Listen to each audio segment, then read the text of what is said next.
What's up, everybody?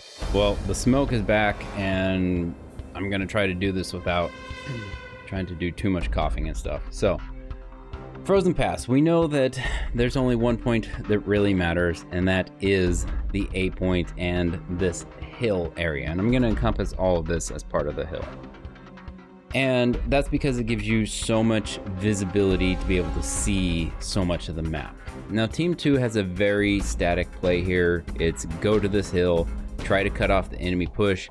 They don't know is that Team 1 has got a pretty heavy push. Now, they start off with taking that A point early, and there's a pretty big engagement. Well, I'd say it's a moderate engagement over the A point. There's a lot of fighting, and it looks like this is happening really fast, but you got to remember this is also sped up. So this right here, the battle around the A point, took about a minute to 2 minutes, I think. Now, the thing with the A point is that it's just a feeder. You take the A point and the enemy team is just going to keep feeding you. They're going to keep pushing, they're going to keep taking it because they know that the A point is critical. Now, that's not to say that the B point and the C points are not critical as well.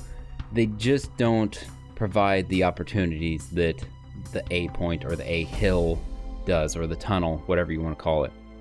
And if you can take the B point, chances are you're also going to lose the B point, because there's no spot around the B point that you can sit that gives you absolute control over it. Not like the A point in the tunnel. The C point, it's one that there's a couple spots where you can sit and it gives you control, but you can lose it easily if you miss your shots. And that's because on either side of the C point on the rocks, there's plenty of spots that hide to where you can kind of see the enemy moving out from their spawn area. But if you miss it, then they're gonna outflank, or they're gonna maneuver and you're gonna have to deal with them and all this other shenanigans. But the C point also leads to the northern or the right spawns for both teams, whether it's the A3 block or if it's the D7 spawn, whatever it is over there. The C point can lead to both of those getting spawn camped out. So you need to watch for that. It's very, very common, especially for Team 1. That little rock that's in the C7 block, they can go to the edge of the map. There's some trees there and they can see into the spawn, and it's a whole problem there. Now, Team 2 does have a good defensive position. It's up here at this church. And if you know your ranges on the map, you can do a lot of defensive work, especially around the A point. But you have to know your ranges if you're going to take advantage of that. Now, Team 1 does have a couple spots like that. They're more open and more visible to be able to see. Now, as we can see, the A point has been fought over time and time again. And for the most part, it was doing a lot of work as far as taking up enemy spawns, and taking enemy kills from there and being able to whittle them down. The biggest thing is that it distracts the enemy from the main goal. And you can see that they've had the C point and they've had that entire area there under control, but they didn't take advantage of that to be able to go north to the C point, go through that little rock gap, and then come around to the B point rather than just pushing over the hill.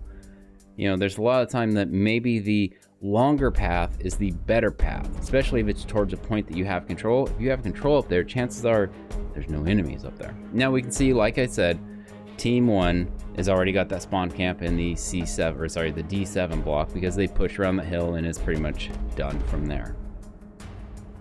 Aircraft on this map were pretty substantial.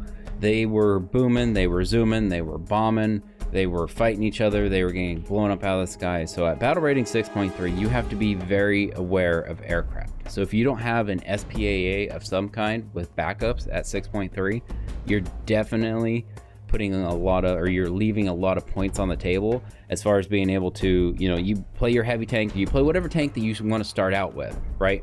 You get killed, you go to something else, you get killed. All you have left is 70 points, and you need to get some points. An SPAA is a great way.